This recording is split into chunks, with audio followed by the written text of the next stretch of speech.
কয়েকজন আমরা বলতে চাই, আজকে এই রাজবাড়ী থেকে পুরো বাংলাদেশ সহ প্রতিটা জায়গায় আমরা ছড়িয়ে দিতে চাই যে আল্লাহ এবং আল্লাহর রসুলকে নিয়ে যদি কোনো সাতিন এর পরবর্তীতে যদি কখনো কোনো সময় তার সামনে বিয়াদবিমূলক আচরণ করার সাহস রাখে, তাহলে এটা আইন করে সাংবিধানিকভাবে তাদের একমাত্র শাস্তি মৃত্যুদণ্ড করার সবাই একত্রিত হয়েছি। আমরা সবাই বলতে চাই, বাংলার জমিনে কোনো সাতিমের ঠাঁই হবে না। সাতিমের একমাত্র শাস্তি সেটা হবে মৃত্যুদণ্ড, সেটা প্রকাশ্যে কার্যকর করতে হবে।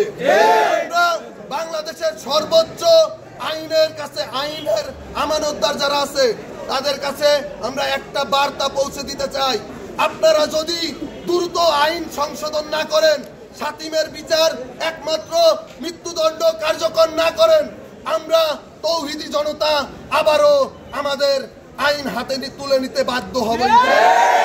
কোরআন এবং আল্লাহর রসুলের আদর্শ অনুযায়ী বাংলার জমিনে যদি আপনারা কার্যক্রম চালু না করেন, তাহলে তৌহিদি জনতা নামবে, আবারও রক্ত দেবে ইনশাআল্লাহ।